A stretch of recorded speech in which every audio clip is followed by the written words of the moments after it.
Hey, what's good? What's good, y'all? What's good with you? It's the Walker Bar for Black Authentic Truth, man. And yes, I'm in the building. Peace, shalom. How are you doing? How your Sunday going? We definitely in the building. I got some good stuff, some good history. We're going to talk about Nottoway Plantation burning down, get some history, a little bit of history behind that, internalized racism, and are we born the way we are? You know how they say you were born that way for whatever reason they say it. We're going to there's a video I want to look at with the and pose the question: are we born the way that we say we are? Is it, or do we learn things, or do we mimic, and do we look at what we see and we mimic, whether it be your parents in the household or whether it be your community, society at large? We're going to get into that, right? Definitely. So man, I've been battling these Kens and Karens. I made that video about white fatigue, and uh, let me see if I can find a picture. Let me see. I've been battling I've been battling these Kens and Karens on white fatigue. And yeah, I made that video about, white people being tired of black people. And I was kind of going in. I admit I was kind of going in. And I noticed that's another thing. I noticed that a lot of black people that usually support me, a lot of y'all wasn't commenting, a lot of black people wasn't saying nothing on these posts because all the comments are really Kens and Karens, is white people, right? That are coming in, spewing a little bit of hate, little racism, and a little kickback and pushback to what I was saying. I noticed that about my people. Listen, I'm not mad at you. I know how black people can be. I know, like, we don't like to ruffle no feathers, but sometimes you got to say what the truth is. And the black authentic truth is first of all, how dare you say how tired you are of black people when it should be the other way around? But black people don't do that. You know what I mean? But yeah, man, they've been coming in there, and I've been battling. Shout out to, it's a brother in there. I gotta look it up. I think his name is Reynolds. Shout out to that brother because he was up in there battling with me. There's probably one or two other people that was in that, on that post, on that video battle. The video is it's about black fatigue. So let me see. I'm gonna see if I can get this diagram and send it to myself. Let me see. Then I can put it up on the screen.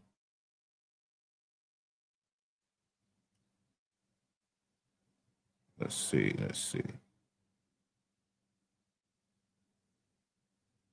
Okay, I got it. Let me see. Put it up on the screen so that you could better understand where I'm coming from. I should have had this prepared. You know what I mean? My bad, y'all. But it's something that sparked my mind. Something that I wanted to talk about, but I didn't prepare to talk about it, and I just thought about it. Like, it is something to follow up on. Let's see, close this. Where we at? Shout out to everybody up in here rocking with me. See, I got a couple of people up in here. You know what I mean? Um, Let me pull this image up. Yeah, like a lot of brothers, like I was like, damn, I thought I had a little team on Black Authentic Truth. Was it? I'd be looking for people to hop in there and battle with a brother. Let me see if I can. I think that is cool, right? But I'm gonna change the background.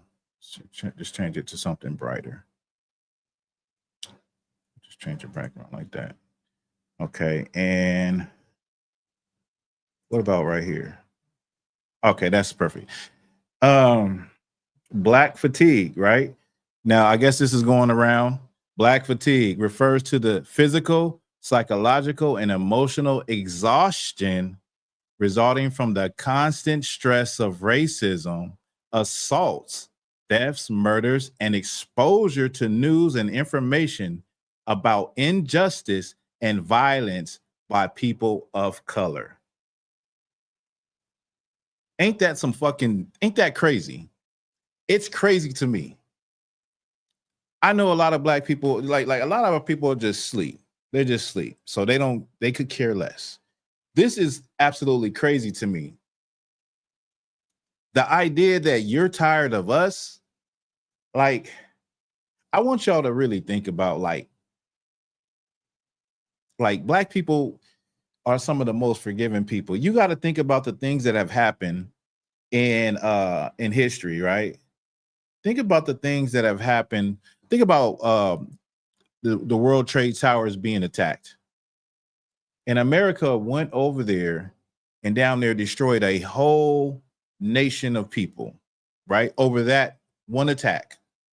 3,000 people, probably 3,000 and some change of people died in the world in the World Trade Towers attack, right? On 9/11. And America went and got vengeance.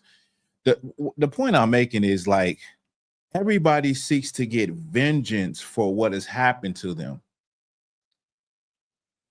They don't complain about it. They don't protest. They don't scream injustice. They don't, point the fact out that there's racial discrimination and prejudice and bigotry like black people do. They go and do action and go and do something about it. Well, black people done went through more than anybody, and black people still are forgiving. Black people just want to be left alone. You know what I'm saying? Black people just want to go about their business and be left alone, in spite of racial prejudice, in spite of hatred, in spite of what has happened to their ancestors. The average black person don't even want to deal with that.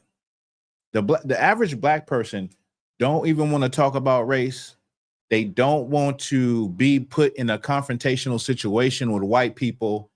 The average black person is so to speak, scared straight.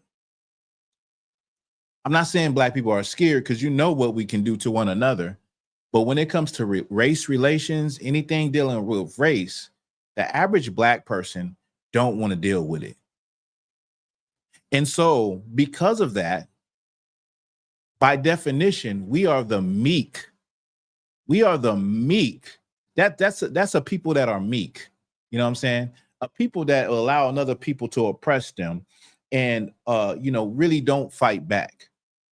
You just want to get along. You just want to be integrated. You just want to go about your life. Even though in spite you have all of this hatred, covert or in your face, it's still there. But we're not like that. So that says that we are a better people because we are willing to forgive where these other people are not. Now look at this, black fatigue. All of a sudden they are a victim when we know they are not no victim, right? The whole time they've been calling black people victims, saying that you pull the race card, you pull the victim card. Now they have this whole movement, and this is propaganda. Propaganda is when you put out images and you say things in the media to make people to start looking at people a certain kind of way. So if you say black men are criminals enough, then people start to believe black men are criminals. If you say black women are ghetto enough, then people around the world will start to believe that black women are ghetto. If you say black people commit the majority of the crime enough, then people will start to say black people commit all the crime when that is not even true. But that's what propaganda, that's the power of propaganda. That's the power it can, it can change minds. It can you sway people to start to think a certain kind of way. They learned this, the Jewish people learned this in Germany when Hitler and the Nazis would use propaganda through the radio. They would broadcast things, negative things about those people through the radio on loudspeakers in the city. They would put up posters about those people. They would put up, exhibits in museums about those people. So the propaganda tells everyone else that these people are who we're hearing they are. The propaganda is saying black people for so long have been, on welfare. They're lazy. They sell drugs. The black man is criminal. The black man leaves his family. When that was proved, black man leaving his family absent fathers was proven a lie in 2013 per CDC study that came out and said that black men spend more time with their children. They read more with their children, whether they live in a house or not, more than white men. And still in 2025, because of the propaganda that black men are not in the home, because of the propaganda about black men abandoning their children, you still have people saying that to this day. Even black people say it. Even black women say it. Black men say it till this day when it has been proven a lie. The propaganda is so strong that it doesn't even matter anymore if the statistics say that black men are better fathers than any other fathers and spend time, not money, but spend time in being involved with their children, which is the most important. It doesn't even matter that that is the truth because the propaganda is so strong. Well, this is some more propaganda right here.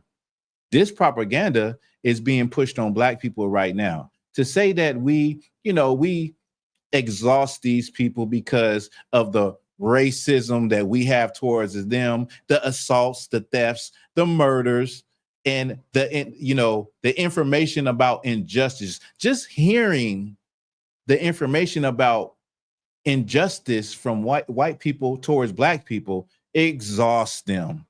Oh, don't forget about the violence of people of color. Well, we're going to go over a story about violence because, I need to start doing, maybe I need to do a segment where, it's kind of like, oh, they do it too.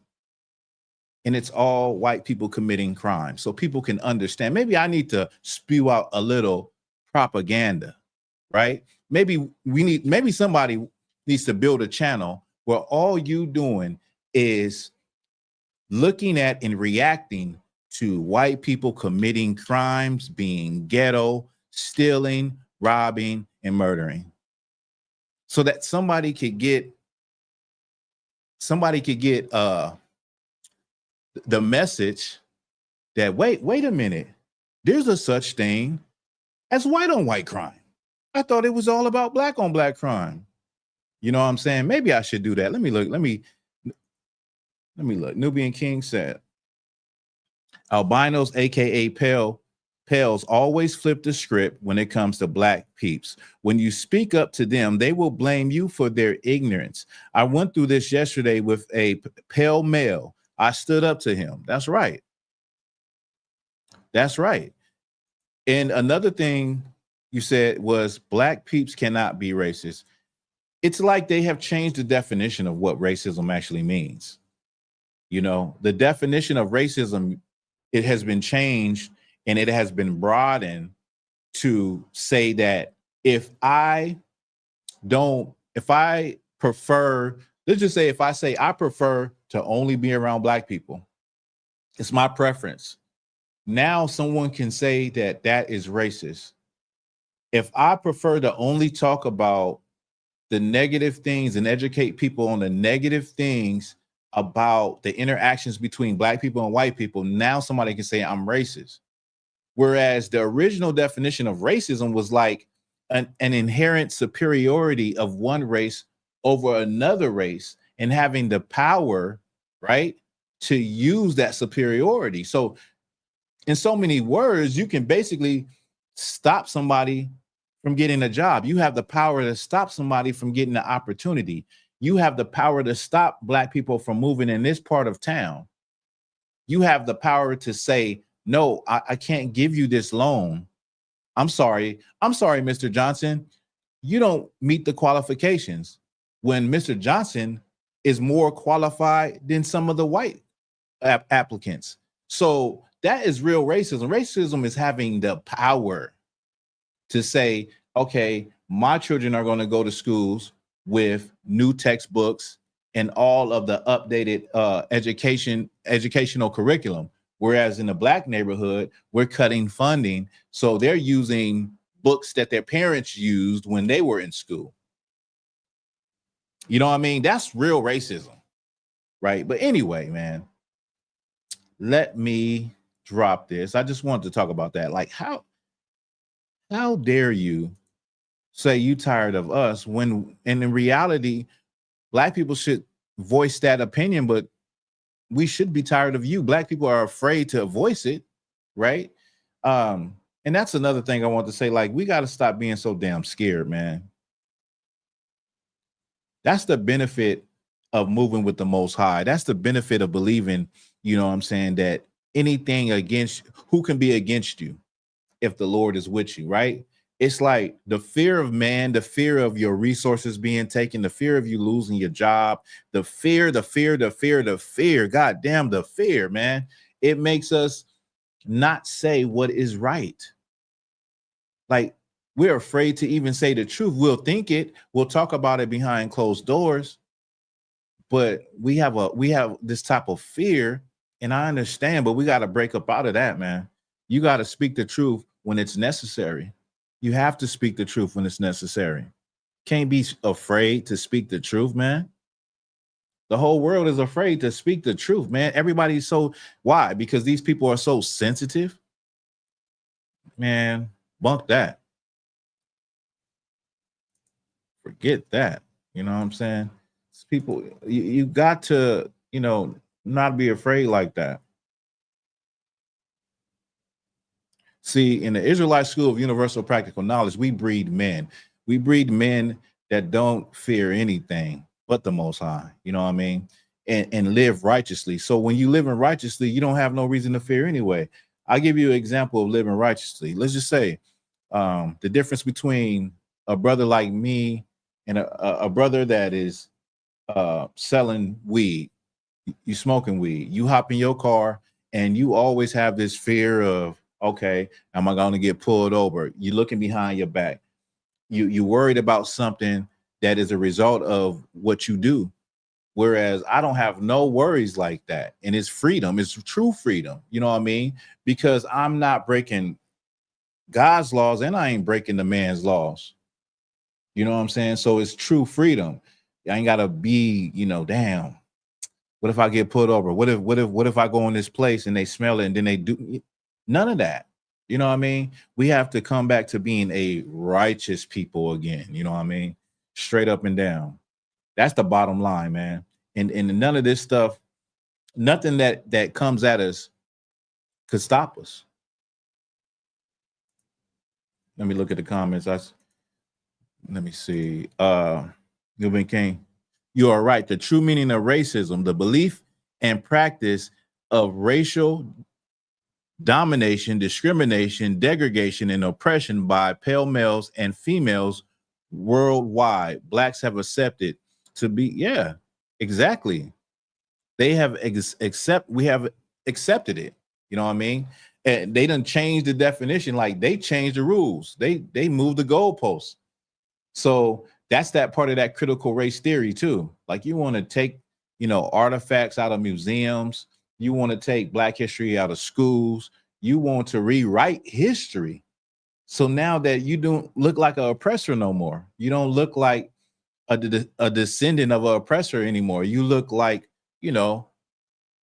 God's gift to the world, benevolent and kind and compassionate and caring and right and in service of others and the greater good. And that has not been the experience of people around the world, and including Black people right here in America with you. It has not been the experience. You can't rewrite history. History is what it is. And if you really think about it, that's crazy.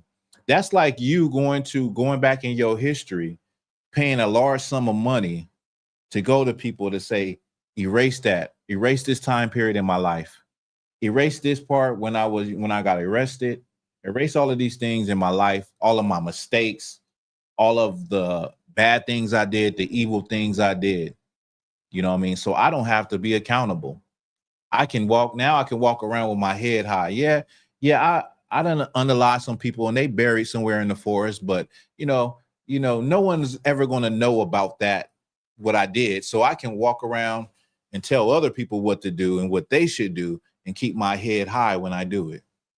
That's America for you. That's America for you.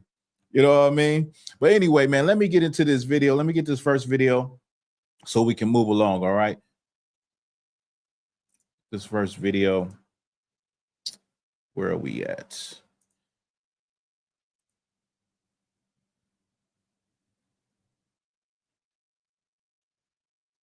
Remember what we're just talking about.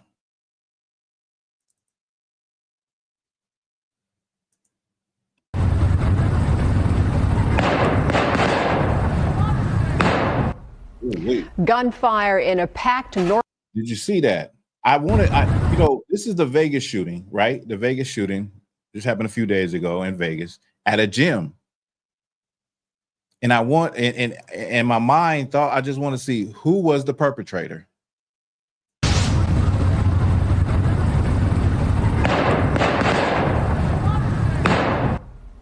Gunfire in a packed Northwest Valley gym.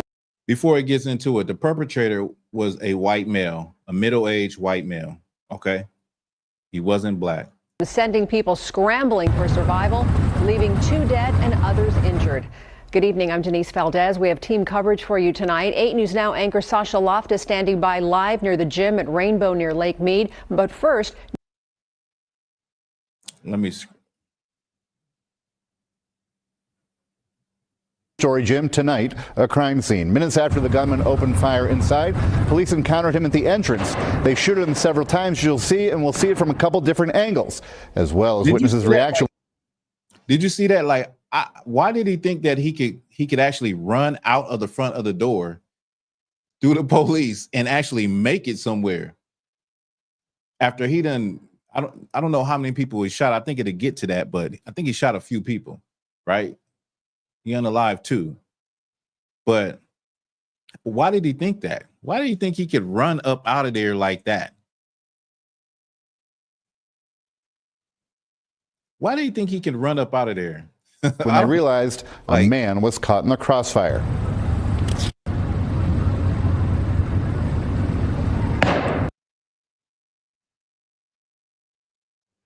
I ain't gonna show that, but it's a dude right here. He got shot in the back.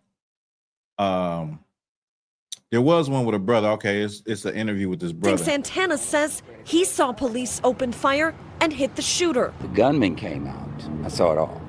He came out with the AR and he started hopping as he was ready for more. And they did 5 or 6 shots on him or something like that. Many say they can't believe a place where they come for their health and happiness was shattered so suddenly. We love LVAC. This is our safe place. We've been coming here for 6. So, I mean, the shooter wasn't black. One thing you're gonna have to understand is, you're going to have to profile middle-aged white men. I say from the age of 18,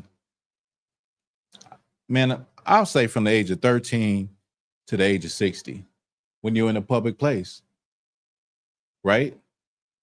Like that black fatigue thing about black males doing all the crime and what black males do, gun violence in Chicago and all of that. My question to white folks is, if you have all this fatigue, where are you getting it from? Because you don't live around black people. You're not around black people. Is it from social media? Is it from word of mouth? Why are you fatigued? Is it from your black friend? But this is one thing about this story. What I will say is this: you're going to have to profile them in public places. You're going to have to keep your head on a swivel in public places.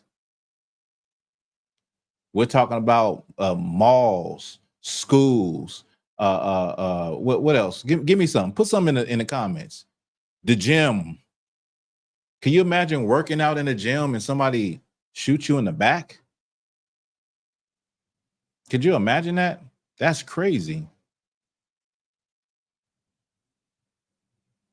you're going to have to be vigilant, right? You're going to, as a black person, you're going to have to be vigilant.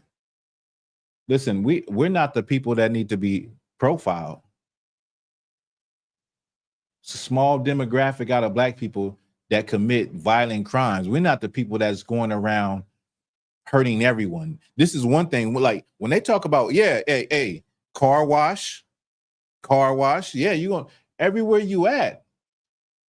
A kid's football game, a concert. I mean, literally everywhere, every walk of life, this has happened. And I'm just going restaurants. I just want to go back. I said this, what is this? I probably said it Wednesday in class. I had a brother, right? It's a young brother, Mexican brother that I work with. And he asked me, what does postal mean? And I said, I laughed. I was like, damn, you don't know what postal mean? And I said, man, I'm getting old. You don't know what postal mean? The term postal, if anybody knows it, if you're old enough to know it, the term postal comes from when you had a series of white men that got fired at any different times, fired from their post office jobs, then came back and shot it up. And so the term postal is like that. Oh, he's going postal. He's going postal. But it originated with them, you know? And so when they talk about black on black crime, I'm exhausted of black on black crime, hearing about the black on black crime. You know, what about it? What about the black on? Yeah, I know the officer shot the black man that was running in the back, but what about black on black crime that you do? Well, you know, crime against one's own people is very normal. You're more likely to do crime or commit crimes against people who you live in close proximity to. So that's normal. It's normal for who do you think is the number one victim of an Asian perpetrator? It's another Asian person. The same is with an Arab person or an East Indian person, you know, a Hindu person. You're more likely to get into an altercation, get into have a violent interaction with somebody of your own race because you live around them. The same for white people. So black on black crime is actually normal, but the propaganda, the big black boogeyman, the propaganda over the years on the news. Look at the news. Just look at the news. Sometimes look at YouTube. Look at the majority of the stories. The negative stories are stories about black people committing crime against themselves. You have to be like on social media to find out about some of these grotesque crimes that white people commit against other white people. You don't even know about them. I see stories that happened 3 and 5 years ago. And I'm like, why wasn't this on mainstream news? And so the propaganda has told you black people, black on black crime, but you never heard of the term white on white crime.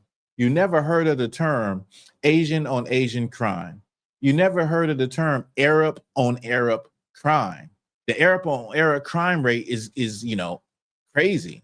You never heard of the term, and it's because of propaganda. But why don't we focus on white on everybody crime? That's different. Yeah, this is Black Authentic Truth.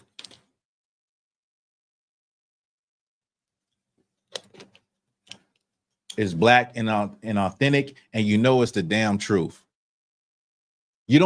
When do you hear about Arab people just committing some act on everybody? When do you hear about Asian people committing some act on everybody? When do you hear about black people committing acts of violence on just in public? Traditionally, who has that been? Fill in the blanks. I don't need to say it. Some of y'all so scared. You might be, ooh, he's saying white man. Some black people are even scared to even say the truth, man. Come on. Some of y'all, like, you got to let that fear go, man. I don't fear men. Like, you know what I'm saying? This Black Authentic Truth, this platform ain't that important to me like that. I had one of those people come on that post that I told y'all about, and he said, "You're sitting up there looking all comfortable with your nice camera equipment, and blah blah blah. Like you got the nice camera set up and everything. You're looking comfortable, and you're talking about oppression as though like your life." I can't remember what he said, but he tried to basically say that I'm bringing out the stuff about white people and talking about slavery and stuff like that, while I got a nice camera. I said, because I worked hard to buy the equipment that I have. And it's also because my ancestors worked hard 16 hours a day. I didn't say all of this, but 16 hours a day, free labor, to build the foundation of capital that made America the richest and greatest country on the planet Earth. So yeah, I got freedom of speech also. So what I'm not supposed to say what the truth is? I'm not supposed to speak about the history of my ancestors because I was able to get nice equipment? Please. But that's how they just prideful. And I would say this is not for this. It takes you to be a professional when you're dealing with race. I would say don't even talk to white people about race, because 9 times out of 10, they're going to try to go around it, and they are going to try to flip it on you. So it's not even worth it, to be honest with you. I'm just programmed that way because I be in the streets doing it. So when I get on Black Authentic Truth, is very easy to do it. But in general, you don't have to convince them of nothing about what you know is the truth. They don't have to believe it. You know what I mean? You see what they doing. They trying to erase the history of their ancestors. So that should tell you that they do not, they would rather change the goalposts. If you bring up that, they'll try to flip it on something else that is a negative trait of Black people in their eyes, whereas everybody does it. It's me, Sick.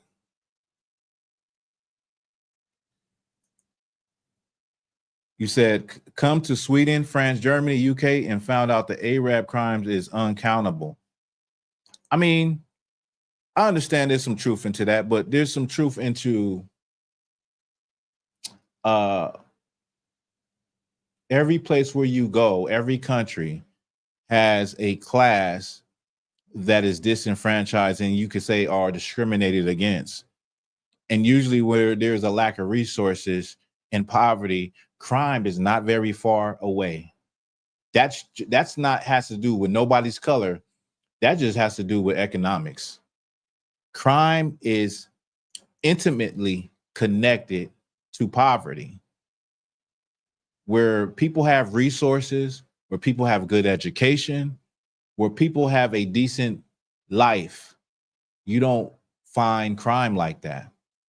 But another thing I say, I think is New Mexico. New Mexico per capita and Alaska per capita are some of the top states that have crime, right? But it's not a lot of Black people in those states. And those states are have more rural areas. You know, education is very low. The grade of education is very low. So once again, it doesn't even matter the color of your skin. It's just, circumstances, areas, poverty, and all of that affect the crime rate. I don't know as far as what's going on with the Arabs in UK, but I know like when it comes to places such as the West Indies and Brazil and places like that, what they call third world countries, even in America, that is definitely the case. Anyway, let me get on to the next story, right? I don't want to hold up too long. I'm being long-winded. I'm being very long-winded. Okay.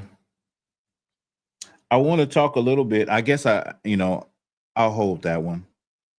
Well, look, we could talk about it. Let's talk about it. Okay. Let's talk about internalized racism, because I did say put that in a thing. So I'm gonna go ahead and speak a little bit about it when we can dialogue us together on it. And I'm going to share my screen.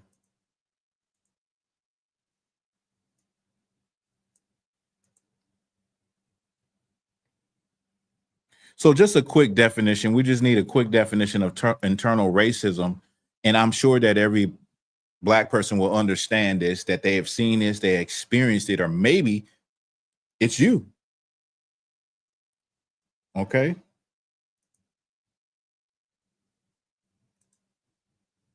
So make this big.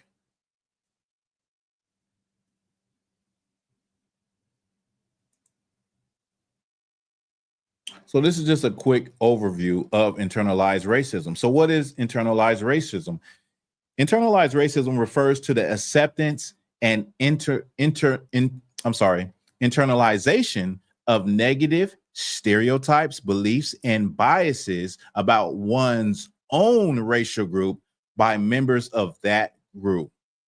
So basically, it's a Black person that believes all of the things that have been said about their own people, and they start to believe it and have their own biases towards Black people, right?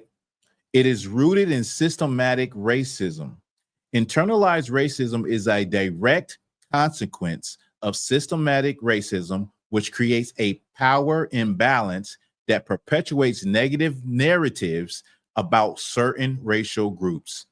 These negative narratives are often reinforced through media, education, and social structures, leading to the internalization of harmful messages by people of color. Now, I know some of y'all know exactly what we're talking about. We're talking about at the base level, we're talking about Black people that hate other Black people for whatever reason. And so you have a lot of Black people that will say, y'all know this one, those people over there ain't Black people. Those are niggas. You've heard Black people say that. Make a separation between Black people that act right, so to speak, and Black people that act ghetto, right? Now, this don't come from Black people. This actually comes from white people. There's a old Oprah Winfrey episode where she went to the most racist town in America. I want you guys to go look at it on your own time. She went to the race. I think it was like Forsyth County or something like that. And one man stood up and he made a distinction. He said, Black people, they're okay. They don't want no trouble. That's what he said. They don't want no trouble. But the N-word, they mess up the community, they make trouble, blah, blah, blah. He made a distinction between Black people and the N-word. Later on, years later, you had, I believe it was the comedian, was it Chris Rock? One of these comedians coined it also and said, you got Black people, then you got niggas. That's internalized racism, because now we also think like that. We separate each other based on skin color. We suffer from colorism. Many Black people suffer from colorism. Have you ever heard this term, with your black ass? I'm sure you have. Have you ever heard somebody, a Black person, call another, when they're mad, they call a Black person nigga, like it's they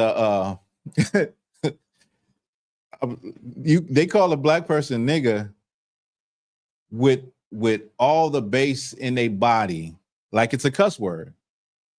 Well, what you gonna do, nigga? It's internalized racism. Like we don't see it, but it actually is there. It's an actual thing. Go look it up. It's called internalized racism.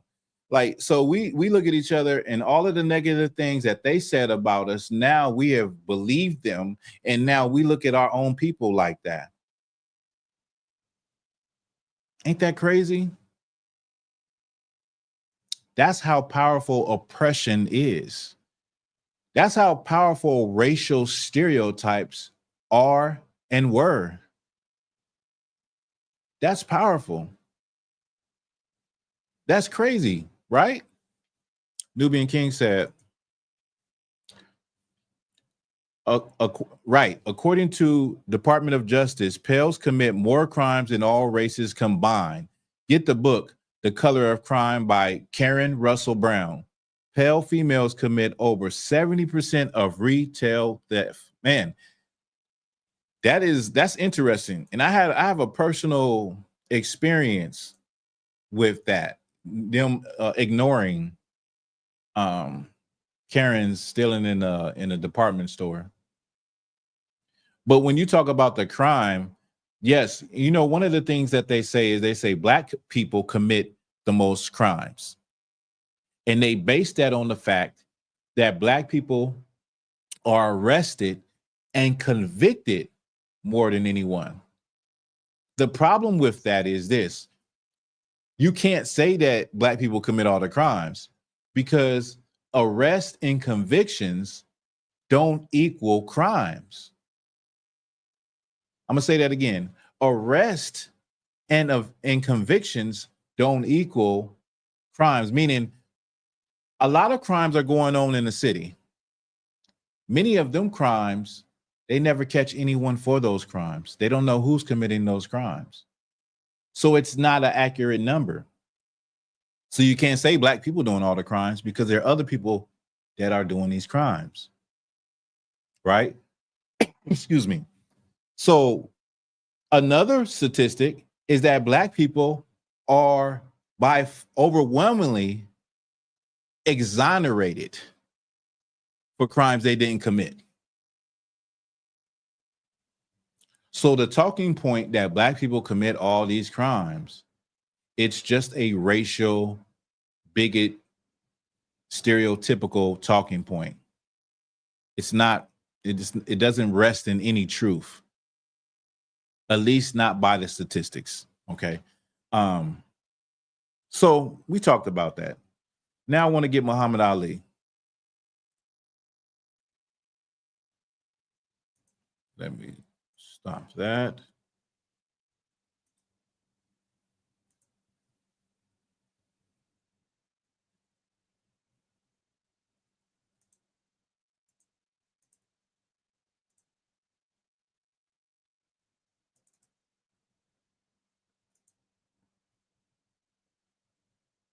With miniskirts? What's wrong with hot pants? I mean, well, see, this is a European design thing, but righteous people, you go to Saudi Arabia and tell a woman to put on miniskirt. Go to Zaire, Africa, and have the women put on short dresses. They'd be fine. They're locked up. Go to Pakistan, or go to all throughout black Islamic Muslim countries.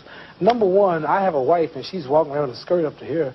And then what's happening? Well, why do I want everybody to see her? What's the man? I mean, people looking and winking, they lusting for her, all kind of freaks and no good people on the streets. Why do I want my wife? She can't bend over because the panties show if the wind blow. Well, horses show the behind. Cows and animals and mules. Human beings don't walk around out. Savages walk around with the behinds out. And my wife's behind ain't for every man to look at. Now, this is fire because this is Muhammad Ali in an old interview. I guess the interviewer asked him about, his woman dressing in a provocative manner. And he's saying, why do I want to have my woman dressed like that? Like, I'm walking out with my woman, she's half dressed, and you can see up her skirt. You got all kind of weird people and freaks looking. And when she bend down, you see her behind and see her underwear. Like, my wife ain't no animal. Animals are naked. Why I even want to present my woman like that, which I totally agree with. And it just shows you how far this society has dropped, and particularly black society, as far as how we present our women as men and how what we think is presentable as men. Like it's one point, it's one thing to say to a woman, like, this is how you should present yourself. It's another thing as a man to say it. And that's what you want, right? Because 9 times out of 10, if you are a strong man, you are going to, your woman is going to want to please you. And she's not going to want to be seen. And if she loves you, she doesn't want to embarrass you. You know what I mean? She wants to respect your wishes. But I see a lot of times where men, and particularly, it's not necessarily just black men, but I'm talking to black men, where men don't care how their women or their daughters look. When you should check them at the door, man. That's real love and that's real protection. Especially in the times that we live in. We living in some terrible times right now, where you got all type of, sex trafficking and all types of things going on, man. Women coming up missing. And so you should want for your woman to look good. I'm not saying for your woman not to look good. What I'm saying is being half naked. It's no point. Why? Nowadays, you just turn on your social media and it's women all up and down the feed, half naked. But this is like back in, I think it's like the 60s when they're having this discussion. Let me keep going. You understand? So it makes a lot of sense. So how can I protect my woman if I'm walking down the street, she's half naked, and some sadist run up and grab her? Hell, I shouldn't have put out there. If I got merchandise I want to sell, I put them. Damn, he said, how am I going to protect my woman if she half naked and somebody grab her? Now I gotta fight for my life because my woman is half naked. Look, Muhammad Ali, I don't believe, in Islam or nothing like that, but Muhammad Ali is dropping jewels in this interview about how to conduct yourself as a woman and why would you as a man want your woman to look like that unless you just don't love her like that. Maybe she's just a sexual object to you. Hell, I don't know. Maybe she's a sexual object to you, right? If I got merchandise I want to sell, I put them in the window for you to see. So if I want my wife, why do I want everybody to see my wife? What's private? What's mine? Everybody looking at her. Which means what's wrong with it? How can you have a wife or somebody you love? Anything God made precious, nature hides it. You cannot find diamonds easy. You have to dig and dig and dig. Then you got to work to clean them. You cannot. You cannot find. Listen. You cannot find gold. Everything God made valuable, He made it hard to get. Pearls, rubies, and ain't my all. You have to dig, and half the time it don't strike. Everything God created that was valuable, He made it hard to get to. Ain't my woman more important than some diamonds and some oil and some gold? When she's the field which produced my sons and daughters, why should she walk around all nude in all of these design clothes? Her breast is out. She's on the beach wearing clothes that show more than her panties when she goes. Man, he's cooking. He was cooking. Everything that is precious is hard to find. Gold, diamonds. You know what I mean? Isn't my woman more precious than that? She's going to be the one that's going to birth my sons and daughters. Why does she got to have her breast all out at the beach and have her be in an outfit where she's wearing less at the beach than before she's about to go to bed? That's bars right there. I don't care what nobody say, man. And that just shows you how far we done came in our thinking, man, following this society. I'm gonna go into that later about like, are we born this way? It's clearly we wasn't, right? Clearly we started to take on the things of the society. We started to agree with a lot of things they were saying that was okay in society back then. And even now you can see we agree with all the alternative lifestyles and whatever they got going on in society. But what do y'all think? Let me see. Somebody commented. Oh, okay. Yeah, that's how it's supposed to be. As a man, why would you want your woman half naked? Why would you want your woman exposed to the world and every time Dick and Harry can see her as a man? Do you actually even love the woman? Or is she a sexual object? Is she just a sexual object and she's just a trophy woman to where somebody can see her and look at you and give you praise for the half naked woman you got? Okay, I understand. But for men that actually love their women and love their wives, why would you put them out there like that? Why would you why would you allow your daughter to dress like that? Sometimes I see brothers and sisters, posting their daughters and stuff like, maybe they graduated or something, or maybe they're going to a prom or something like that. And their breasts is all out. They half naked. You know what I'm saying? And I'm like, damn, yeah, it's a, that's a milestone, but damn, what are you teaching them about, modesty and how to, excuse me, you can still be beautiful with your clothes on. You know what I mean? What do you teach? Like, brothers be going to, like, frequent strip clubs and OnlyFans and all of that, but at the same time, you don't want your daughter to do that. That don't make no sense to me. So a lot of the woes and the problems you see with our women, it actually starts with the man too, as leaders. And we talk a lot about 304s, and we talk about the way women dress and all of that. Women wouldn't dress like that if they wasn't trying to impress men. Women wouldn't be 304s if it wasn't for men that will give a 304 the time of day. Maybe if a women, saw a man and then she came up to him and seen that men are not even paying attention to her being half naked, and they're paying attention to the woman that has her clothes on, maybe she'll say, well, dang, maybe I need to put some clothes on. Maybe I need to dress a little more sophisticated and classy. You see, that starts with us, because a woman is trying to get our attention. Women don't dress the way they dress to get attention from other women. I don't, at least I don't think they do. You know what I mean? In general, I don't think they do. But it starts with us. And as a man, and you got a woman in your life you love, why would you, be a leader, man. Just be a leader, man. Why would you want her to be half naked in public like that? I'm gonna give y'all a little story though. One time I remember meeting this sister. We went out, well, we worked together, right?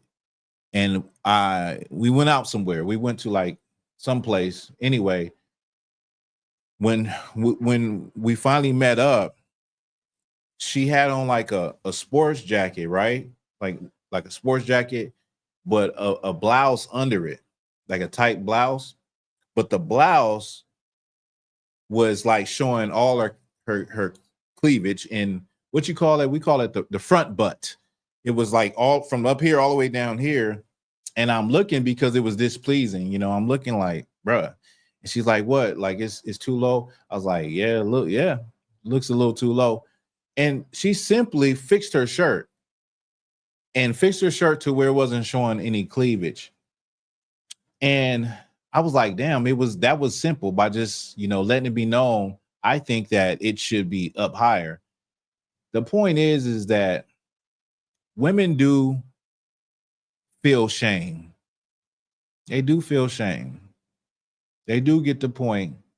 And a lot of times a lot of women have never even had a man in their life that would care about something like that, meaning how you display yourself to the world. So once again, that goes back to the men, the fathers, to be on their daughters, to instruct them the right way and what is appropriate. Anyway, y'all, I'm about to let me read this one. Rejecting harmful stereotypes have gotten me labeled as anti-black by other black people, which honestly is crazy to me. Right. That's crazy. Yeah, we have that thing about ourselves in the black community where we it's like the crabs in a bucket type of deal. Like, our people in all aspects of life, our people will fight you up and down when you are right, for you to stick with what everybody else is doing as though that is right. When you have become an individual, like, there's a lot of followers in the black community. The black community we are a people of followers, but you have many leaders and many individuals, people that think outside the box. There's nothing wrong with thinking outside the box. That's how I got to this point. Thinking outside the box, being very different from everyone else that was in my neighborhood.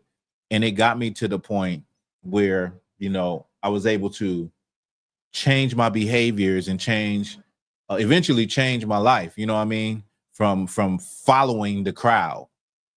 So I'm about to take a break, right? I'm gonna take about a 7-minute break, all right? And I'll be back. Y'all stay locked in.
You can get a bag, you can get a stack, or you can get the other stuff. But that was short lived though, because you don't really know what you're getting into in the streets. And so I ended up stepping on other people's territory, brothers that was already there doing it, been doing it. And I've been ran into a lot of mess, and guns put in my face, death threats, all of that. And I finally got taken down because I had two spots. I had an apartment down an alley where I laid my head, and then I had the spot. And so somebody got wind, or somebody gave some information, and I was raided, and that's how I ended up in jail and then eventually prison, in which I didn't do a lot of time in prison, but I did enough time to never go back. I'll tell you that much. You love all of these movie stars, rappers, and all that. You should hate drugs, because drugs is what killed those Hollywood stars. When it comes to black people, drugs is what killed all of our celebrities. You should hate drugs, but you got a covenant with death. We're giving you the words of the Most High. We're giving you life with these words. We are trying to snatch you from the covenant of death. You done wrote a contract to take your soul, man. Don't let the devil trick you up off these streets, man. Don't let the devil trick you up off this earth, man. Break that contract. You've been living a lie your whole life, and the minute you see the priests and prophets, you pop your lips and you upset at us. You should be upset at your Christian pastor for lying to you. You should be upset at your black leaders for lying to you. And the most importantly, you should be upset at the white man, who is the devil that the Bible speaks of, for destroying your people.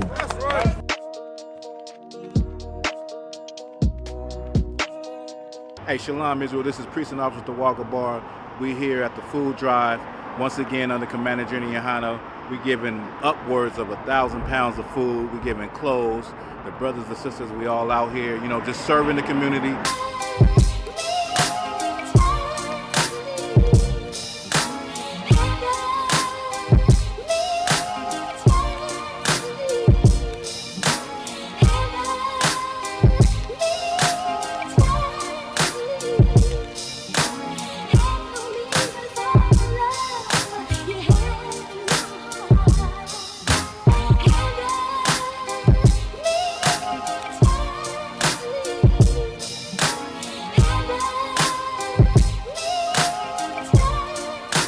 We got the sanitizer stands. So if you want a hand sanitizer stand, we're gonna be giving these out today. Comes with the batteries. All right. Let's show you what we're working with under Commander Jenny Yohana. Let's go. There we go. Tell me you wouldn't need a soap dispenser. Tell me you wouldn't need a soap dispenser. Listen, man. Like I said, these are things that we can utilize. These are things that we can, give to our people. to lighten the load, the burden of being here in America, the burden of poverty, the burden of not knowing what's going to go on from day to day, and the helplessness that we go through, man. These are some things that's going to help us, and of course, food will help anybody that is humble enough to take the food. Right? We got the food for you. Why did you create Black Authentic Truth, and who did you create it for? Really, Black Authentic Truth was it was like a hobby. It was something that I like to do. And I just was making videos, and then I started to notice that, brothers and sisters really appreciated, the effort and the work I was putting into those videos. Absolutely. So it encouraged me to do more, right? Yes. To actually, really focus and hone in on it and do more. So that's basically how it all started and why I even started. It was more of like a hobby. It's something I like to do naturally. So of course it's very, it's easy to do. It's easy to do, but not when you're slaving for the man though, but it comes naturally. So, as a young black man, I have an obligation to my race of people, not to no other race or no other nationality, just to black people. And you have always hated us. We have loved you consistently for 400 years. We prayed to that white Jesus, and we saluted your flag, and we died in your militaries, and you beat us like dogs.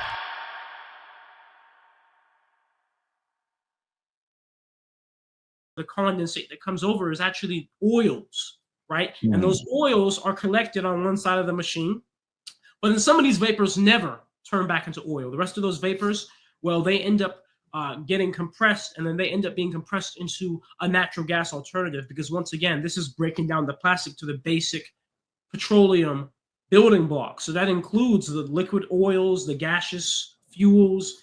And finding a way to make sure that education is important, that advancement is important, that self-investment is important, and that control of our intellectual property is important. Look at the most valuable thing that when you talk about creativity, we have produced the most valuable intellectual property, whether it's in our writings, in our art, but definitely in our music. What Nixon said in the 60s.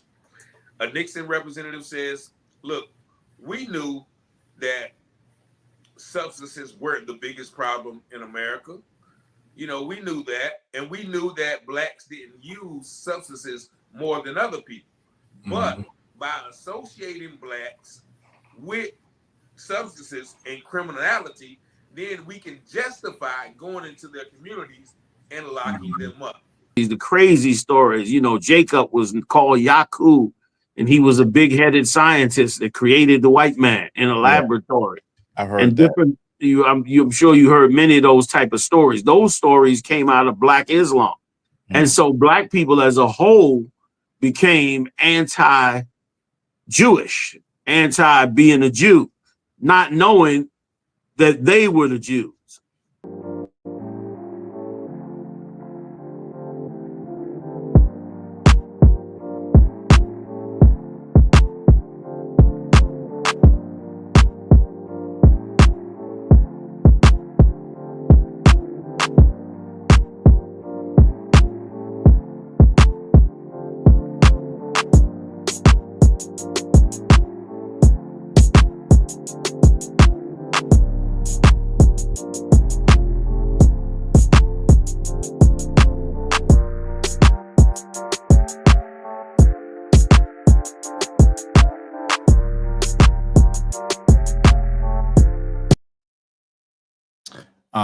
I'm back, man. I hope you got your popcorn and your soda, whatever, your snacks, your water, your refreshments. We're about to get back into it. All right, man. Thank y'all for hanging in there. I might have to take a little break, but let me make sure everything is right. I think we're right. So now I want to go into the video I was talking about earlier, and when I was talking about, are we born a certain kind of way, right? And do we learn behaviors by observing, our parents, society, and etc. So let me grab this video. All right.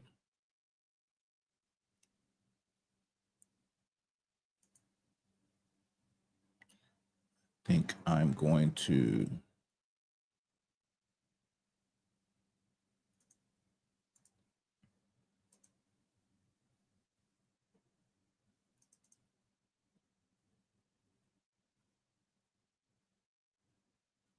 was found living in a kennel. For 6 years, her closest companions were dogs. As she demonstrates 11 years later, her actions mimicked those of her carers. For 2 centuries, wild children have been... Now, this is a European girl that I'm just going to give you the story, right? Let me see if I can switch this. I want to get a little bigger.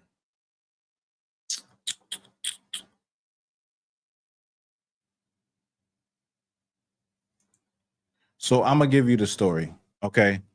This girl, one night her parents got drunk and left her outside. When they left her outside, because as it got later, she huddled up and got into the dog kennel with the dogs. In turn, her parents never came out and never came to find her, nothing like that. I don't know why, but she lived with the dogs. She suckled the dog. The dogs would feed her, suckle her, and she would eat the food with the dogs as a toddler. So she started to develop behaviors like a dog, as you can see. Eventually, they taught her how to walk and talk and all of that later on. But I want you to see this. The objects of fascinated study. Raised without love or social interaction, wild or feral. Let me...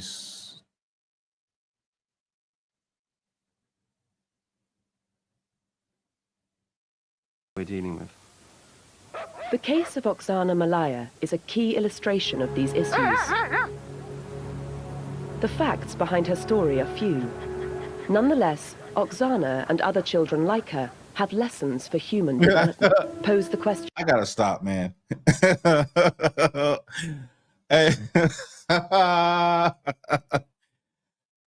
Oh man, this is let me I'm going to play the video, then I'm going to try to get into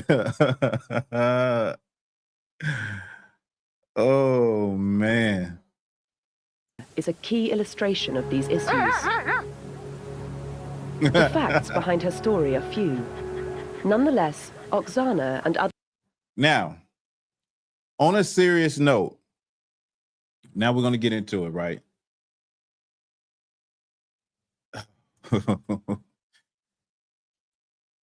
Oh man. Let me get into it. Now, she grew up with these dogs. She mimicked what she saw, the behaviors. So the question is, are people born, or should I say natural born criminals? Are people naturally born LGBTQ? Whatever you can fill in the blank with, are people naturally born that way? That would be the question.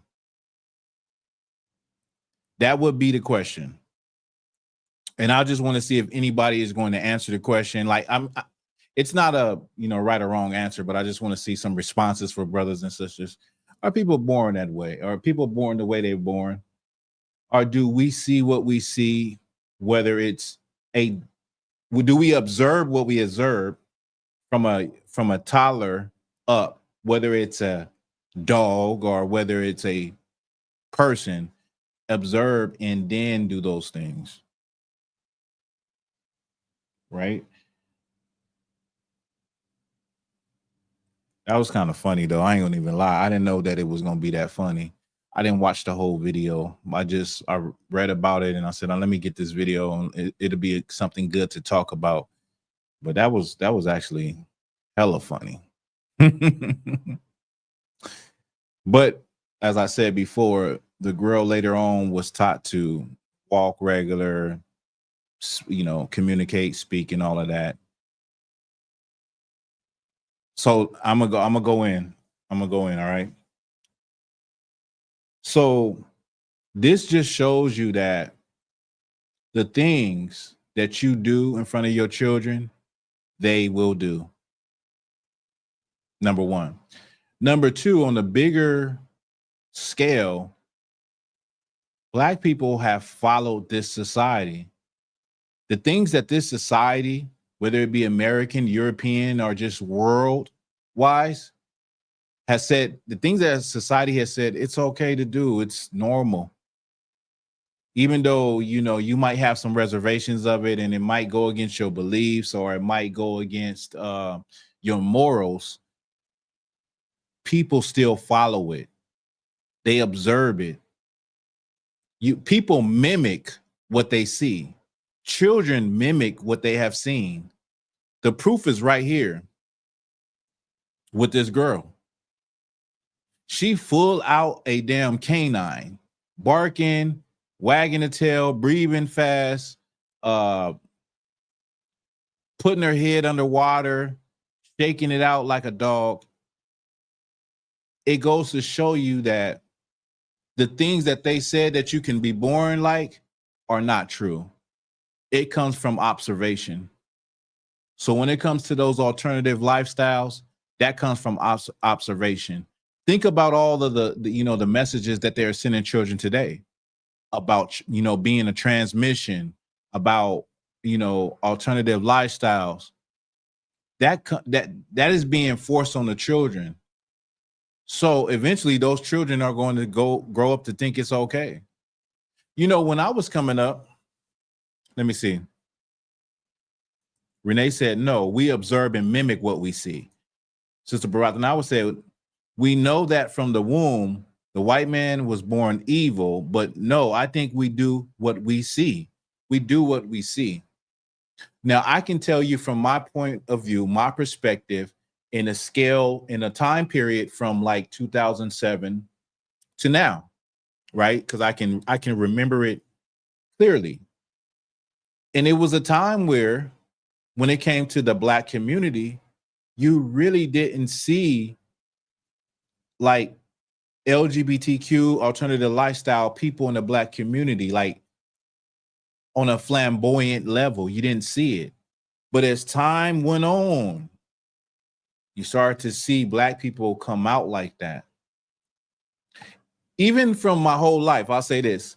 When it came to like serial killers, traditionally, all we ever heard was serial killers were white men, right? And then as time progressed, you heard about a Black serial killer. What's another thing? LGBTQ, serial killers. There's a few things that I've seen that over time, the Black community started to do. It was it became a societal norm. It became normal in society. And then you give or take about 2 or 3 years, then Black people started to do it. That's with everything. I can even go back with that pornography stuff, like, the sexual revolution and stuff. Like, even going back farther than that, the first women that were public, were nude in public, like Playboy, were white women. It was taboo in the Black community. Then you get around the 1920s through the 1940s, and you start to see Black women dress like, or portray themselves like how, the white women in magazines were portrayed. You get to the 70s and it gets a little more with the Black exploitation time period, right? And so it starts to go like that. Women's liberation movement. Black women didn't have no reason to be liberated from a Black man. Hell, we both didn't have nothing. We both working. We both struggling. What do you need to be liberated from a Black man for? That was a predominantly white woman's fight with the white man. But Black women jumped on, and eventually the snowball effect, Black women became feminists, But The point that I'm making is that we mimic the ideals, the philosophies, the actions of society, and on a smaller, more important scale inside your house, your children mimic what they see you do. So you see all of these little kids, you say, this little bad MFer, he doing this, he doing that, he's smoking weed. Well, he's seeing his parents smoke weed in the house. He's seeing his parents do drugs. He's seeing his parents fight and argue. And, you know, all of those negative traits that you start to see in the youth and you see in young adults, it's because they saw it in their parents. What's the proof? The proof is in that video you just watched. She mimicked them damn dogs to a T. Let's watch the video one more time. So for emphasis. Excuse me. Let me see where we at. Okay.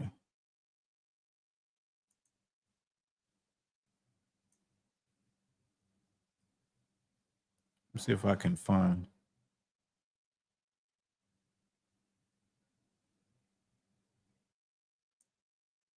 More like a little dog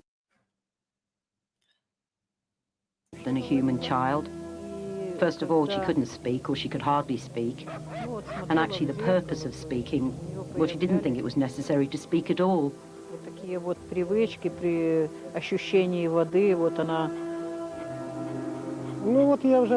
Children can copy the habits of the creatures around them.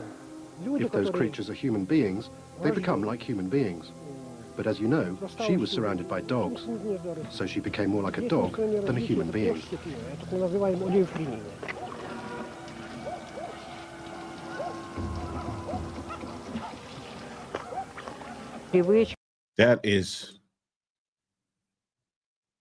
That's your proof right there.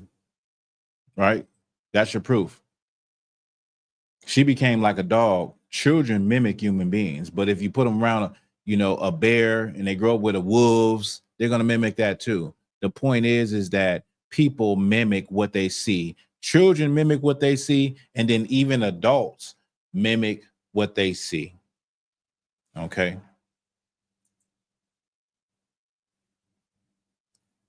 So let me drop that. We'll get to the next story.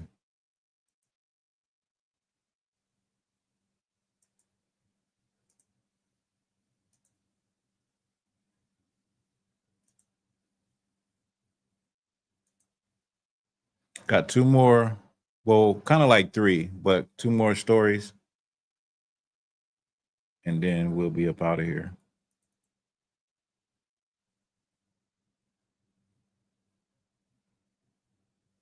A former Inglewood police officer is suing the city over claims of racial discrimination and retaliation. Marco Ware says he was shot in the line of duty in 2022. During his recovery, he says his canine partner and patrol car were taken away. When he returned, he says he made formal complaints only to be suspended and found medically unfit for duty. Getting shot didn't strip me of my skills, my dedication to duty, or my worth as an officer. But judging by how I was cast aside, you think I pulled the trigger on myself. I was robbed of my badge, my career, and a peace of mind. Not because I broke the rules, but because I broke the silence. Well, Inglewood Mayor James Butt says the department has, quote, tremendous respect for Officer Ware and calls the accusations ridiculous and... They got tremendous respect, but they call his accusations ridiculous. And let me just, let me pull up a picture. And I'm going to read an article, too, with this officer.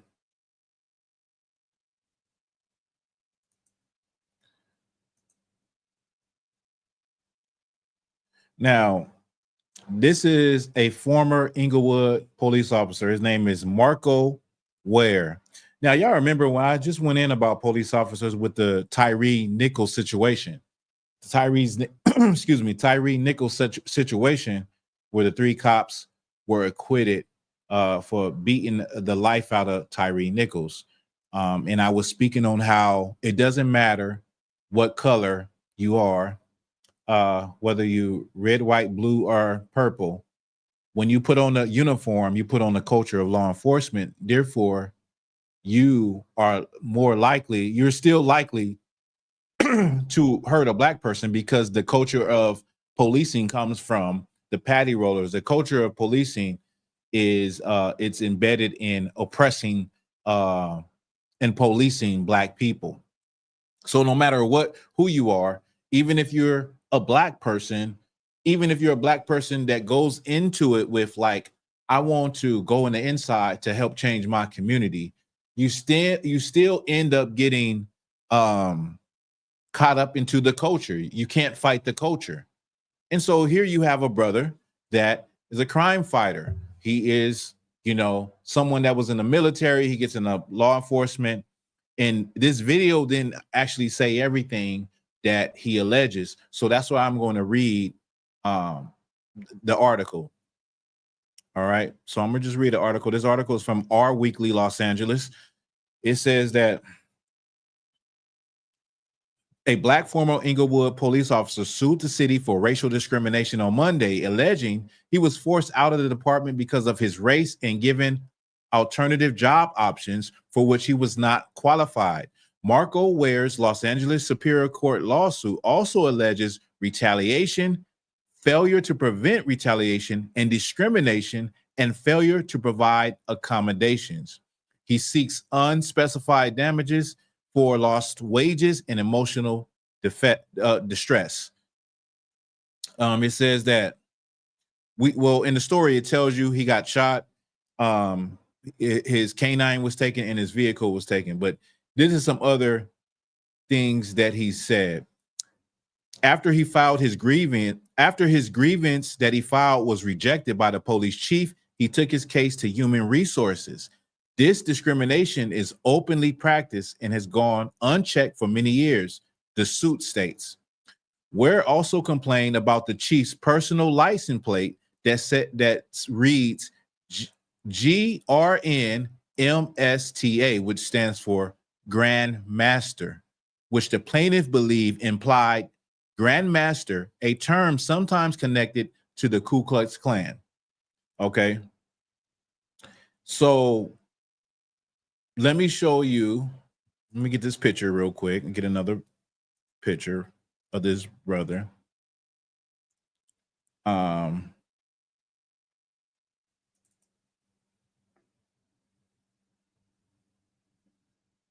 And let me read some of the comments. It says,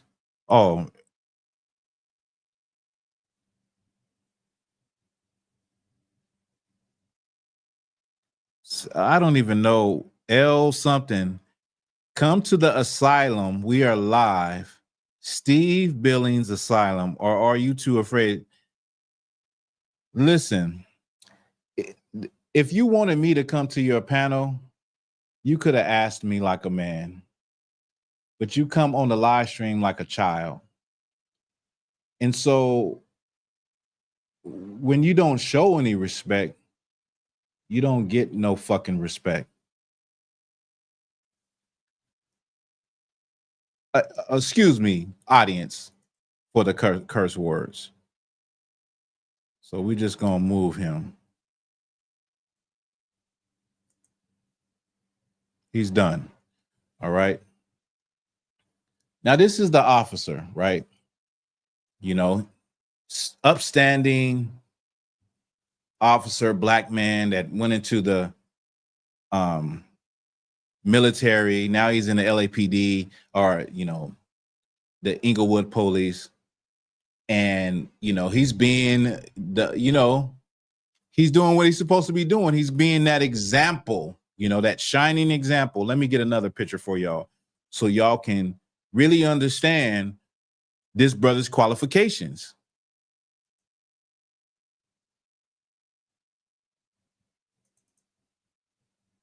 It's going to blow your mind. Now, this brother was in Iraq. Here he is pictured carrying a man to safety who had been shot. This brother right here is, he's a superhero in that world, and he gets in the Inglewood Police Department just to be discriminated against. Now, I told you about how when they put that uniform on, they put on the culture, but sometimes that culture turns against them. Like this brother right here. When that culture turns against them, then you see things like this. Remember, he is not the first person. He's not the first black person to say that he's been discriminated against and that there is levels of racism within the police department, especially in the LAPD, the sheriff, and all of that. Now, he done went and fought for his country. Look at him. He's overqualified. I would say that he's more capable and more of a, police officer than a lot of those people that's on that force. He done went to a whole nother country and served his country, quote unquote, and he's out there saving lives, all to come back to the Inglewood Police Department and be treated like a nigga. You black people better wake up, man. You better wake the hell up, man. What's y'all thoughts on it?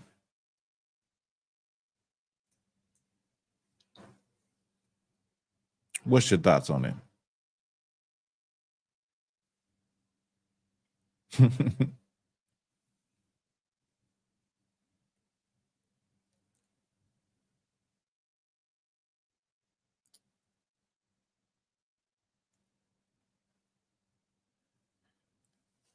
Yeah, I don't know what El Padrino, whatever the hell, whoever it was, but these trolls, they kill me. Like if you really want somebody to be on your podcast and on your panel, you have a lot more respect than that. And speaking of panels, I'm working on something right now where I'm trying to get a panel. We're gonna have a panel about maybe like 6 brothers, maybe some women, some sisters in there, and we'll talk about issues like this. We'll talk about stories like this, and I think it's gonna be fire. So look, in the future, look for that. On Black Authentic Truth, we have a panel with some solid brothers, very intelligent brothers that I see that I want on the panel. So if ain't nobody got anything, I'm about to move on. This is going to be the last segment, okay? And be the last segment. But yeah, Inglewood cop Marco Ware, I think he effed around and found out that it ain't all what it's cracked up to be. And many of our people, like I said earlier, they go into law enforcement thinking that they're going to be a crime fighter, that they're going to be someone that is going to make a difference, whether it be law enforcement, whether it's judicial, and they find out that there is a system. They find out that it is a culture already in there that they cannot change. Renee Gaines said, told the kids that they can't go to the army or be police officers. Nothing like that ever. Black Rain. We should stop giving our all to this place because they don't give a damn about us, right? And America made it over the hump a lot of times in wars because of black people. It was like regiments of black people that won wars, and black men that won wars, and the Tuskegee Airmen and all the things like that. It's always us that had gotten them over the hump and gotten them the victory and the triumph. But it's always reversed and thrown back in our faces. Like they took down, the memorial after Donald Trump started, speaking about taking down stuff. They took down the Tuskegee memorial plaque, and so black people have done so much for this country, fought and died in every war, and get treated like black people get treated like they are traitors. Well, black people have been the most patriotic people. I mean, think about a people that was once a slave, gets free from slavery, then pledges allegiance to the flag and to the country, joins the military, fights hard for the military, and still gets treated like a traitor. Hey, anyway, let me drop this, drop all of these.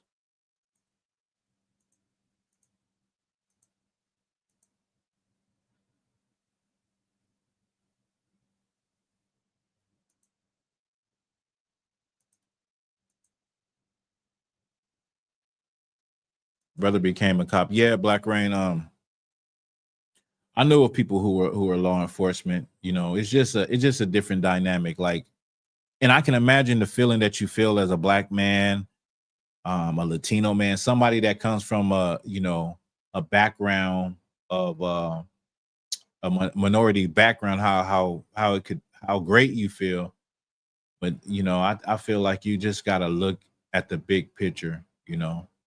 And I said this on another video. I truly believe. Well, it's not that I believe. I know. I'm 1,000% sure that Black people could police Black people, but it wouldn't be in the way that law enforcement and white people police Black people today. It wouldn't be in that way. It would be a more righteous policing. And if you have to bring down judgment, that too. If you got to bring down punishment, whatever time the person is on, whatever energy they have, Black people can meet that person with the same level of energy, the same level of, whatever they bring, but also have a different level of understanding, because how Black people are and you know them. And so your first instinct would not be to execute them. Like white officers, their first instinct is not to execute white people that are not running away, but that are actually pointing weapons at them. Their first instinct is to de-escalate, which is wildly crazy to me that nobody sees that. But they don't see that happens, and they don't see when it doesn't happen with Black people. There is no in between level when they encounter a Black person that is running away versus someone that is looking them dead in the eye with a weapon pointed at them or in a threatening manner and threatening them. The correlation, I mean, the comparison is just crazy. Okay, so let me drop this. Now, where we at? Now I'm going to play a video, okay? Play a video. And then we're going to get into it.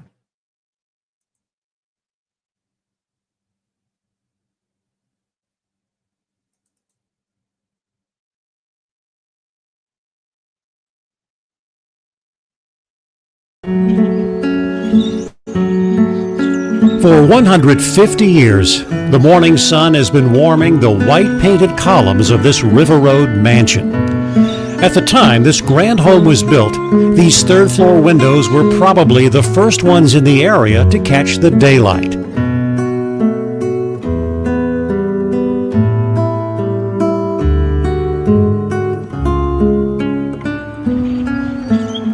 This high gallery has a commanding view of the Mississippi River.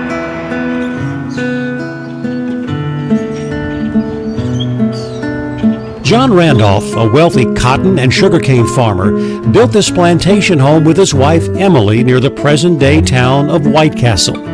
Randolph named his home Nottoway. John was born in Nottoway County, Virginia, around the Nottoway River, so he named this place after his birthplace so that he could always remember where he came from. Nottoway was built on a majestic scale. The house has 64 rooms. Its size is estimated at more than 50,000 square feet. That's nearly the size of a football field compressed into a 3-story house. John Randolph's Nottoway is the largest surviving antebellum home in the southern United States. Not only did he want to show off his wealth, but he had a large family, 11 children, 7 girls and 4 boys. So he wanted a place to entertain and for them to grow up very lavishly.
now pronounce you husband and wife. You may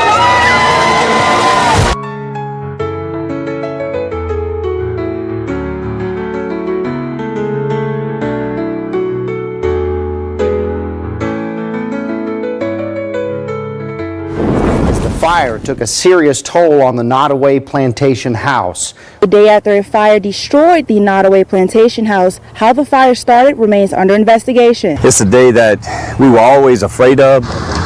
Thick smoke and flames rose from the historic Nottoway Plantation Thursday afternoon, a 160-year-old structure in Iberville Parish, sparking conversation about its legacy. There's so much controversy with the past, but you know, in the generations that we didn't live in that generation, right? The main thing is the preservation of history is so important. Nottoway was a staple in White Castle. I mean, everyone from all over the world came here to tour Nottoway. Just the history. I mean, this was built, in the Civil War. It stood this whole time, and now to see it just burned down, it's really sad. Everybody have their own opinions on Nottoway, but it is, it is White Castle. It's one of the biggest slave plantations in Louisiana. The fire marshal's office is here currently investigating the cause of that fire that completely destroyed the Nottoway Plantation mansion. That fire started a little after 2 p.m. yesterday in the south wing of the mansion. 10 different fire departments responded to the fire. After the first couple of hours, it seemed that it was contained until high winds caused it to re-spark. That was a video on a Nottoway plantation. What you seen in that video was a little bit of history. Some of the things they have been doing recently, as far as having get-togethers, people celebrate their weddings, so many weddings. You look it up, it's so many weddings that were celebrated at that plantation. Now, this plantation burned down on the 3 days ago, and they had not a way to put the fire out. You've seen in the news cast that you had one of the guys, he said basically it's a different time now. We live in a different time. Even though it was a plantation, it's about preserving the history. And it's always funny to me how I've looked at videos where you have these plantations and they have these tours. We went to one in North Carolina about 2 years ago, and they take you through the plantation, and the employees are white. So you already you kind of feel a certain type of way already, and it always, I guess it's like we can't understand how they could be sad over this build of a plantation being destroyed. Personally, a plantation being destroyed, it's like, I guess I could say like a trap house, a crack house burning down. It was a symbol that destroyed my people. It's that's what it stands for. And that's what a plantation stood for, and there's so many terrible, bad memories there. Now, the Nottoway home, it was built, it was a Greek style, also Italian style architecture. It was built by slaves. The slaves built that plantation. What they conveniently don't show you on any of the videos that I've looked at about 40 different videos, and only one of them actually showed you the slave quarters where the slaves actually stayed. Many Black people are, celebrating, which I understand. Many Black people are happy, but on the same token, we have a lot to work on. It's just a building, right? It is a symbol of oppression, of slavery, of degradation, of, you know, rape, robbery, and murder of our people. But now in this time period, we got a lot of things that we have to work on within our community. But I want to read a little bit from a narrative from a Louisiana slave. So let me just read that real quick. And I want y'all just to bear with me, stay with me, because this is just, you know, it's all going to wrap in and tie in together, okay? Excuse me. Let me see. So this is Mary Reynolds. And I will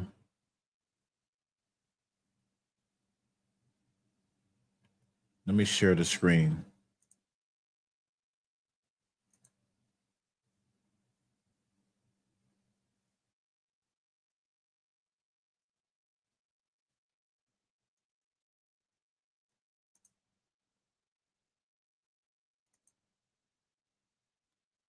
See, make sure y'all can see what I see. Let me move this, and add this.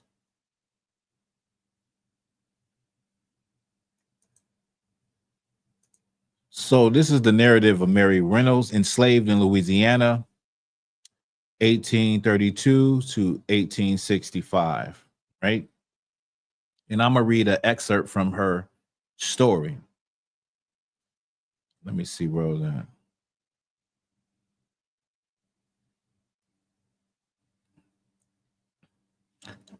Now, Mary says slavery was the worst days was ever seen in the world. It was the worst days she ever saw in the world. They was things past telling, but I got scars on my old body to show to this day. I seed worse than what happened to me. I see them put men and women in the stock with their hands screwed down through holes in the board and their feet tied together and they naked behinds to the world.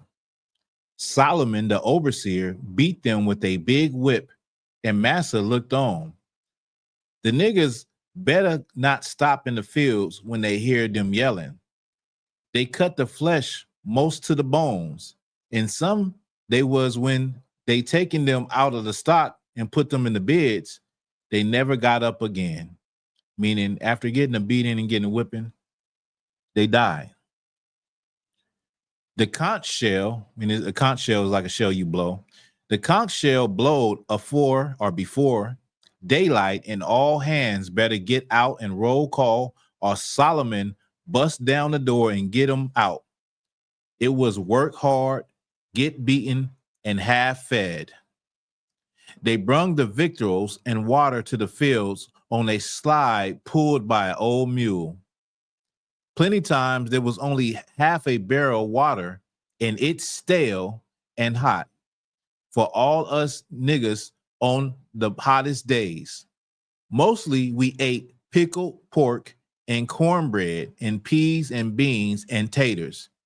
There never was much as we needed.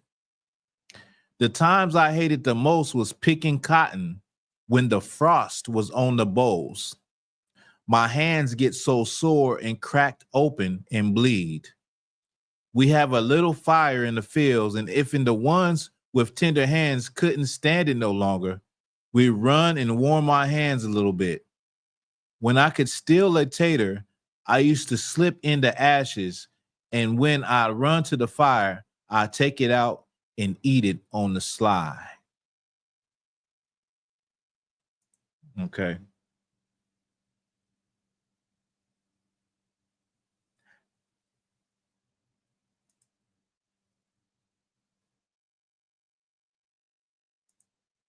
That's the experience of Mary Reynolds, who was a slave in Louisiana, where Nottoway Plantation is located and burnt down now. But that was the experience of one of our foremothers.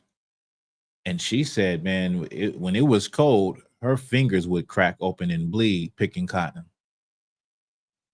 She said it was the worst times she had ever seen. And slaves like her built Nottoway Plantation. Also, we're going to get some history about the slaves that came to Louisiana. So I got a book here. Many of y'all have seen it. It is called Creole New Orleans, Race and Americanization, edited by Arnold R. Hertz and Joseph Loxton.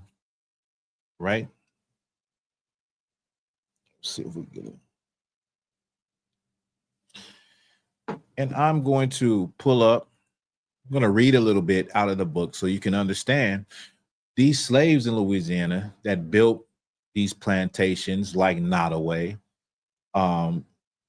these slaves that are like the Sister Mary Reynolds. Where did they come from? Who were they? We're going to get some history. This is Black Authentic History, okay?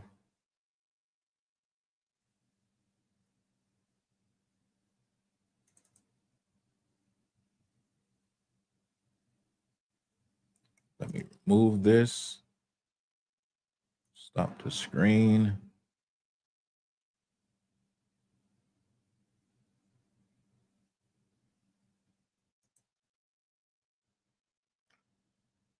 This is from page 68. It says 2/3 of the slaves brought to Louisiana under French rule came from Senegambia, and they included a strong and influential contingent of Bambara. The French trade in Louisiana focused on Senegambia and specifically Bambara because in 1720, the Company of the Indies was given administrative control and a trade monopoly in both Louisiana and Senegambia. So the main people coming to Louisiana in the 1700s were from an area called Bambara. Okay. Now, let me pull up the next page.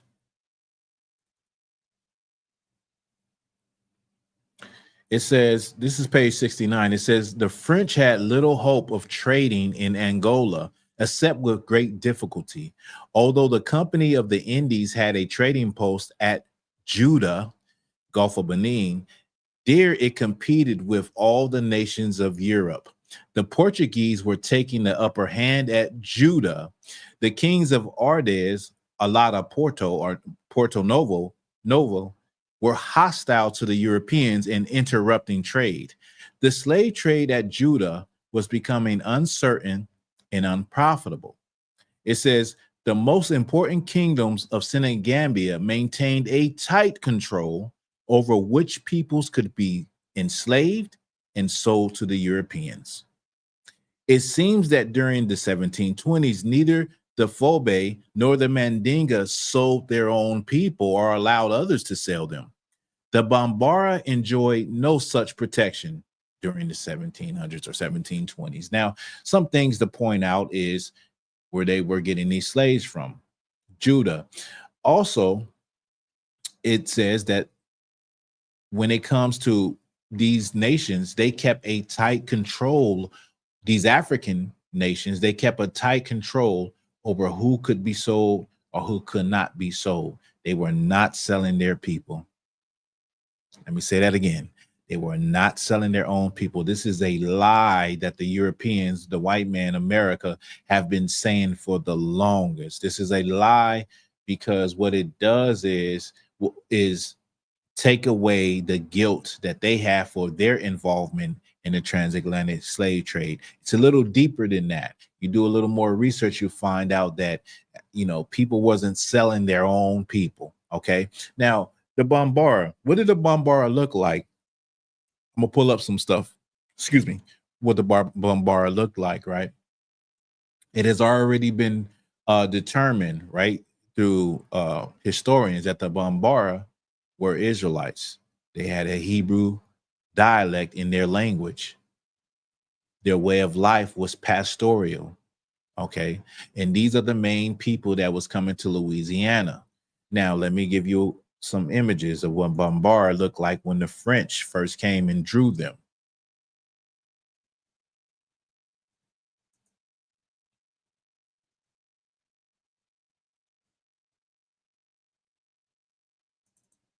Here's one image. Let me just read it.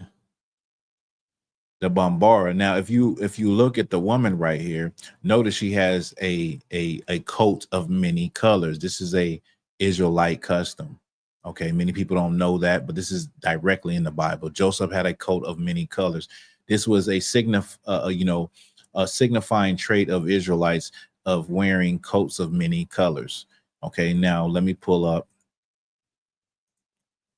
another image that is an illustration of Bambara.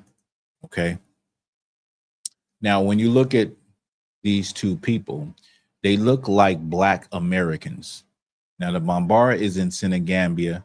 Remember where we talked about the brother that came here in 1893 in the article from Texas, where he spoke and read, not spoke, but he wrote, he was able to read and write Paleo Hebrew, meaning the Hebrew of Moses's times. And he said that he came from a nation of 20,000 people that all read and wrote Paleo Hebrew and recited the law of Moses. Now, you look at the Bambara right here, they look like average Black Americans. They don't look like, you compare their phenotype to a Nigerian, they don't look Nigerian. They're like regular Black people in America today. Right? So now, in conclusion, what we can ascertain from the history and putting pieces together is that the plantation are plantations, but the plantation, Nottoway plantation that burned down 3 days ago in Louisiana was built by slaves. And those slaves were Israelites, better known as the Bambara, or known in history as Bambara peoples, and they came from that area. All right. So with that, man, that's about it. That's all I got for y'all. You know what I mean? That's all I got. Oh, I got one more thing. One more thing. Now, in my Wednesday night class, we were talking about Black fatigue. And I think I was toward the end of the Black fatigue thing. And my nephew, Jeremiah, he said that, well, you know, how they got fatigued, they don't have to be around us. He said it in that way. How they got fatigued, they don't have to be around us. And I said, right. I mean, they don't, like most white people live a life, but they don't even have to be around you. And I said, you know what, nephew? That's something that Dr. Joyce DeGruy had said some years ago. So I'm gonna play that video for y'all. And then after that, we'll get up out of here. Let me remove some of these things. Move that from the studio, that from the studio. Man, I'm giving y'all jewels. I'm dropping jewels. Y'all don't know the jewels has just been dropped. You know what I mean? And it is not easy, like, you know, doing research and all of that. But for the benefit of education and loving your people, you know what I'm saying? Somebody got to do it. Somebody has to do it. Let me see. I can drop myself.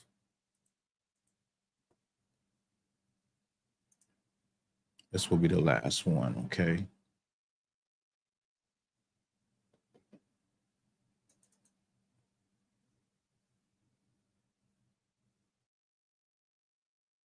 I think for people of color in America, that our existence has required having some proximity to white people, to privileged people, because any of the resources that are available, they're not available for us unless we're in proximity of white people.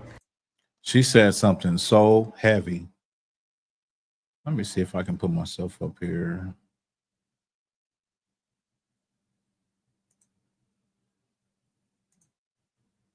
That ain't gonna work. That's not gonna work either. But she said something so heavy. She said, like, in order for us to get anything, get resources, we have to be in close proximity to white people, not the other way around. You got to be around white people in order to get a job, in order to go to school, in order to survive. Because essentially, you filling out an application, you're trying to survive at the basic level. What you're doing when you go to college, when you trying to get a job, you are asking white people for provision and to survive. You're trying to survive. In order to do that, you can't do that just by being around black people. But white people can do that just by being around white people. They don't have to be around you to survive. You have to be around them in close proximity to them for those resources. All right. I'm gonna blow her up again. Let me see. And so what happens is we don't have the option to not engage different folks. It's part of how we move through the world. It's uncomfortable for people who have managed, because of their abilities and privilege, to not have to engage whole populations of people. Their privilege says, I don't even have to know about how you move through the world. I don't even have to be concerned, or even in any part of my day have to entertain your existence. And they don't. That is so heavy. That is so heavy, and it's so real, and it's so truthful. Like, there are populations of people that don't even have to know how you as a black person move through the world. They live a life separate from you. They don't have to even care what you go through. And that's how they survive like that. Whereas on the flip side, you have to be around them to survive, to get resources, to bring in money. You have to. They don't have to be around you. That's truthful, y'all. That's real as hell. That is so true. White people don't have to be around you. You got to be around them to survive. You live in their world. They don't live in your world. Bars. That's the truth, though. And it may hurt some people, but that is the truth, man. That's it. So now with that black fatigue thing, since this is the reality, I say, okay, if you're so fatigued of black people in the things that you see in the media, black people being ghetto, them talking about racism, why are you coming around looking for it? Why are you tuning in? You get what I'm saying? Why are you in black spaces? Why are you going to tune into something or a people that you're tired of? You're fatigued of it, but you want to watch it. You're fatigued of it, but you want to listen to it. You're fatigued of it, but you want to respond with your racism, but you're fatigued. If I don't want to deal with something, I'm not even going to even pay attention to it or entertain it. It's like a post on social media. If it's something you totally disagree with, you just keep scrolling, or you press the thing where it says, not for me, block, whatever the case may be. You don't have to. Why are you force feeding yourself with the stuff that is exhausting you, that you're tired of, that you're fatigued of? It begs that question, doesn't it, y'all? I have to ask that question because if they're fatigued about it, like I made that video and it was like, they came on there going in hard. Let me see, because I could probably go and look. But they came in there with the comments, right? And I'm battling because I'm ready to battle. You know what I'm saying? I wasn't really doing nothing yesterday. And I'm like, okay, let's battle. But you're here in my comments. You don't agree with it. There's so much stuff that I see, y'all, that I don't agree with, that I never even say anything. I just don't say anything. You ever did the thing like where you talking, like you're going to respond to something, you like, man, I'm not finna waste my time on that. Because if you do that, you're going to waste 45 minutes of your time, conversing with somebody, going back and forth with somebody. It's not even worth it, but it takes a while for you to get to that point. I was doing this years back, battling people in the it was a group called Kemet versus Israel. So it was Israelites versus people that believe they're Egyptians. And we would just battle. After a while, I'm like, what's the point? I don't agree with it. I'll just keep scrolling, man. That's it. That's all.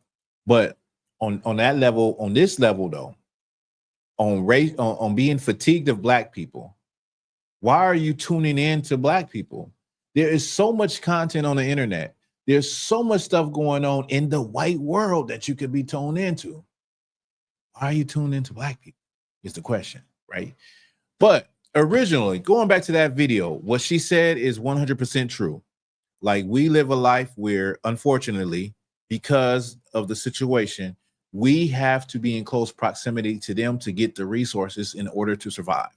Whereas they don't even have to know one single black person in their life and live their whole life that way and never even care or know what you got going on. Only how they know what you got going on is through television and social media. You know what I'm saying? Yeah, Ron Coleman said they can't live with us. They can't live without us.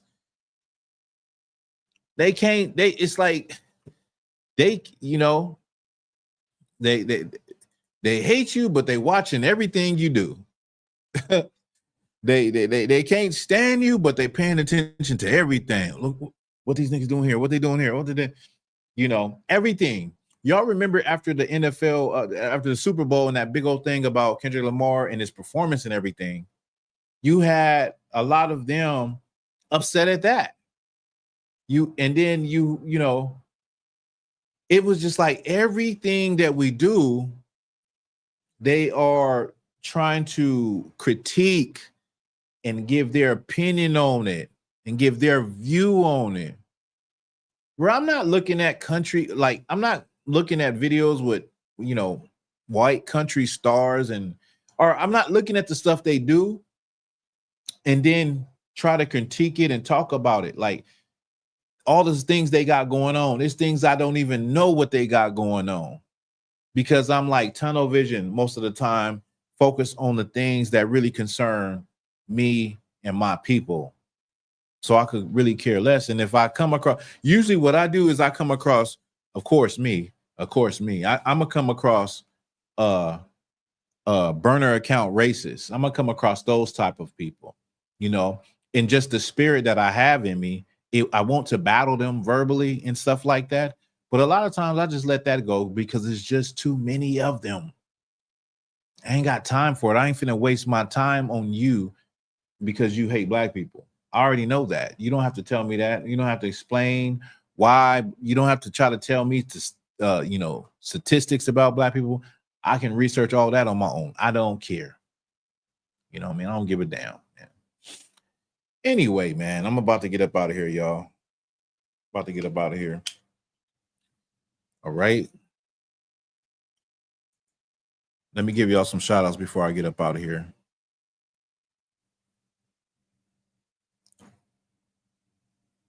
Oh, I dropped it, right? Oh, no, I didn't. Okay. So I'm going to start from the top. Shout out to Renee Gaines, Kalmaz Baf, Sister Barantha Nawa, Nubian King. Appreciate you for your input. Sister Maparia, Sister Nakaf. Shout out to y'all. Shakat, shout out to you. Black Rain 303, my main man, always rocking with me. Shout out to you. Francine Hawkins, thank you for being in here. You always be rocking with me too. It's me. Thank you for your comments and your input. I appreciate that. Sister Deandra, I appreciate that for your input. Yeah. Ron Coleman, appreciate you too, brother. Appreciate you for putting, you know, your input. Yeah, man. I'm about to get up out of here, man. I appreciate brothers and sisters for rocking with me. I hope that you know, maybe you learned something, maybe you didn't, but eventually if you stick around long enough, you'll get some Black Authentic Truth. With that, I'll see y'all next week. It's the Walker Bar for Black Authentic Truth. Peace, y'all. Love y'all. Y'all stay safe. You know what I'm saying? All that good stuff.